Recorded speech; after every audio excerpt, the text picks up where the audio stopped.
Hey everybody, this is my Wednesday, June 10th review and recap of One Life to Live.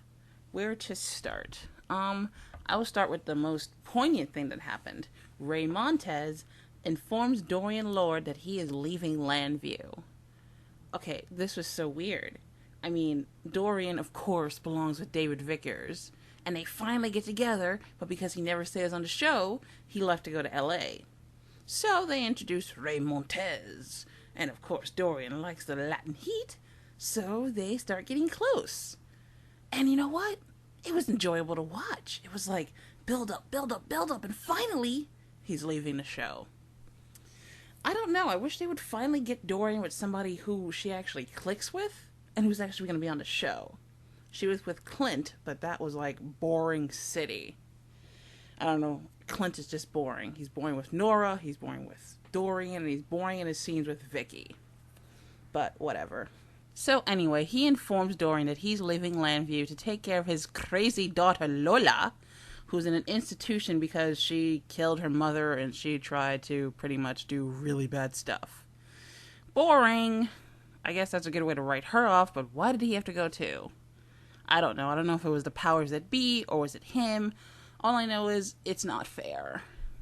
Other than that, let's see. Oh, God. Stacy was on the show again. Stacy is Gigi's evil stripper sister, and she has no redeeming qualities whatsoever. However, for some reason, she was sweet-talking Rex today, and how her life as a stripper was so bad, and blah, blah, blah, blah, blah. And of course, Shinsi, quote-unquote, helps save Shane's life, Shane being Rex and Gigi's son. He has to like her, and oh God, it's just such a bad storyline. There's nothing redeemable about her. I can't root for her. I don't feel sorry for her. I just wish she would jump off a bridge.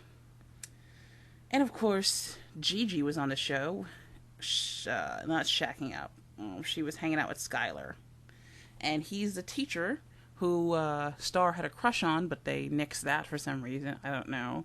It would have been controversial and interesting, but they want Star to be with Cole for some reason, but whatever. Anyway, so they're trying to prove that Stacy's blood did not go into Shane.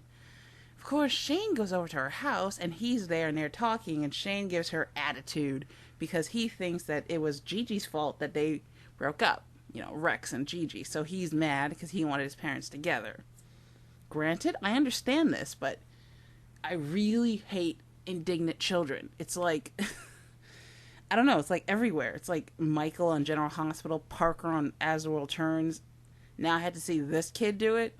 I understand why. At least he has a decent reason to be mad, but still, it's not fun to watch. Boring. Let's see. Apparently he overhears Gigi talking to Skylar about how she didn't really sleep with Brody? It was Brody, right? Yeah. Oh, but, you know, I'm pretty sure Stacy will manipulate that to cover that up because we have to deal with her for God knows how much longer. Okay, so John McBain finally breaks up with Blair. Now, their relationship at first was pretty hot, but, you know, Marty's back and she has her memory back, so of course he wants to be with Marty. I don't know why, but since this isn't the old Marty, or should I say the temporary Marty that was in between the old Marty before she came back, I can at least deal with it because that Marty was like, glad they killed her off, but, you know, whatever. So he breaks up with Blair. He says, I'll stay married with you until the trial's over because, you know, he has to be the hero all the time. Trial, yeah, they're fighting over their kids. Blair and Todd, of course, the starstruck lovers.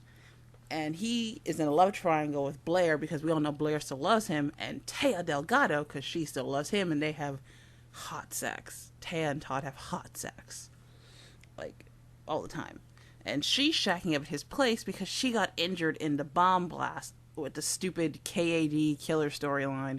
I'm not even going to detail with that right now because it wasn't part of the episode, but it was a stupid storyline. Anyway, so she's there resting. And, I know the difference between this triangle, you know, Todd, Blair, Taya, and the whole Gigi, Rex, Stacy thing is that Blair and Taya are two characters worth rooting for. You don't know why they want Todd, but you know they want Todd, but you don't know which one you want to be with Todd because they both go really well.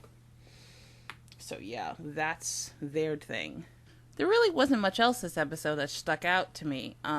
Those are pretty much the basic core points. I think the main one being that Ray Montez is leaving, and that Taya Delgado is moving in with Todd, and that Blair and not Michael McBain. God, Blair and John's marriage is kaput.